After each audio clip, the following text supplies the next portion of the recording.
ಇತಿಹಾಸದಲ್ಲಿ ಚರಿತ್ರೆಯಲ್ಲಿ ಯಾವುದು ಚಂಡಮಾರುತ ಬಂದಿಲ್ಲ, ಏನು ಮುಳುಗಲಿಲ್ಲ ಬೆಂಗಳೂರು, ಇವತ್ತವರೆಗೂ ಮುಳುಗಿಲ್ಲ ಬೆಂಗಳೂರು. ಇದಕ್ಕೆ ಲೋನ್ 2,000 ಕೋಟಿ ವರ್ಲ್ಡ್ ಬ್ಯಾಂಕ್ ಅಲ್ಲಿ ಲೋನ್ ತರ್ತಾರೆ.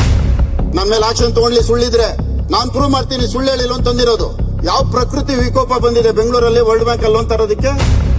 ಪಾಪ ಇಲ್ಲಿ ಎಲ್ಲಾರು ನಾವೆಲ್ಲ 224 ಜನ ಇದೀವಿ. ಯಾರಿಗೂ ಕೂಡಲೇ ಸಾಹುಕಾರ ಆಗಂತ ಐಡಿಯಾ ಯಾರಿಗೂ ಬರ್ತಾ ಇಲ್ಲ ಸಭಾಧ್ಯಕ್ಷ. ಬಹುಶಃ ಪ್ರಿಂಟಿಂಗ್ ಮಿಷಿನ್ ಇಟ್ಕೊಂಡು ಕೋಟಾ ನೋಟ್ ಹೊಡೆದ್ರು ಅಷ್ಟು ಬೇಗ ಸಾಹುಕಾರ ಆಗಕ್ಕಾಗಲ್ಲ ಸಭಾಧ್ಯಕ್ಷ.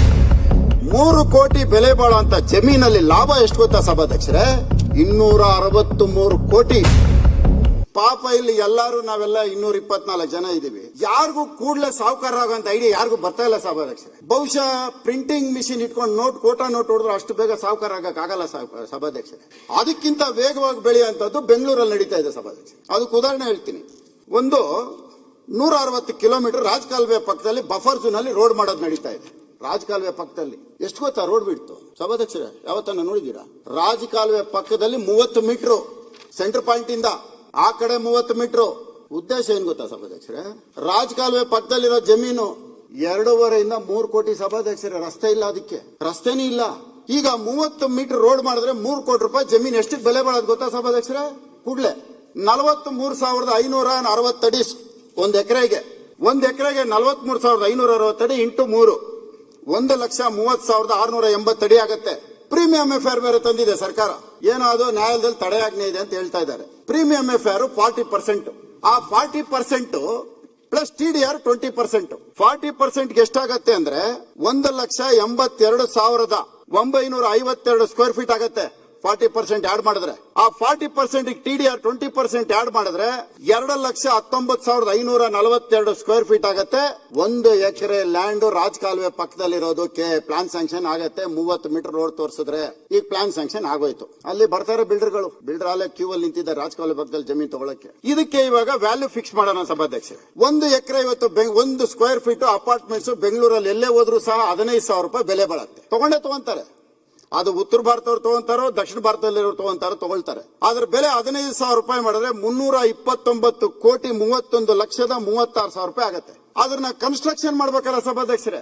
ಅದಕ್ಕೆ ಬಂದ್ಬಿಟ್ಟು ಸುಮಾರು 65,86,26,000 ಆಗತ್ತೆ. 3 ಕೋಟಿ ಬೆಲೆ ಬಾಳುವಂತ ಜಮೀನಲ್ಲಿ ಲಾಭ ಎಷ್ಟು ಗೊತ್ತಾ ಸಭಾಧ್ಯಕ್ಷರೇ? 263 ಕೋಟಿ. ರಾಜಕಾಲುವೆ ಪಕ್ಕದಲ್ಲಿರೋ 1 ಎಕರೆ ಜಾಗಕ್ಕೆ ಬೆಲೆ. ಇದನ್ನ ಯಾರಾದ್ರೂ ಗಮನಿಸ್ತಾ ಇದಾರೆ ಸಭಾಧ್ಯಕ್ಷರೇ? ಎಷ್ಟು ಜನಕ್ಕೆ ಗೊತ್ತಾಗ್ತಾ ಇದೆ ಇದು? ಯಾರಾದ್ರೂ ಒಂದಿನ ಯೋಚನೆ ಮಾಡಿದಾರ? ಇದ್ರ ಜೊತೆಯಲ್ಲಿ 263 ಕೋಟಿ ಇದು. ಈಗ ರಾಜಕಾಲುವೆಗಳಿಗೆ ನಾವು ದುಡ್ಡು ಕೊಡ್ಬೇಕಲ್ಲ ಸಭಾಧ್ಯಕ್ಷರೇ, ತಡೆಗೋಡೆ ಕಟ್ಟಬೇಕಲ್ಲ. ಆ ದುಡ್ಡು ಎಲ್ಲಿಂದ ತರೋದು? ಅದಕ್ಕೂ ದುಡ್ಡು ಬೇಕಲ್ಲ. ಈಗ ತಡೆಗೋಡೆ ಕಟ್ಟಬೇಕಲ್ಲ, ಒಂದು ದೊಡ್ಡ ಕಾಂಕ್ರೀಟ್ ವಾಲ್ ಮಾಡಿ 30 ಮೀಟರ್ ರೋಡ್ ಮಾಡಿ FIR 3 ಅಚೀವ್ ಮಾಡಬೇಕು.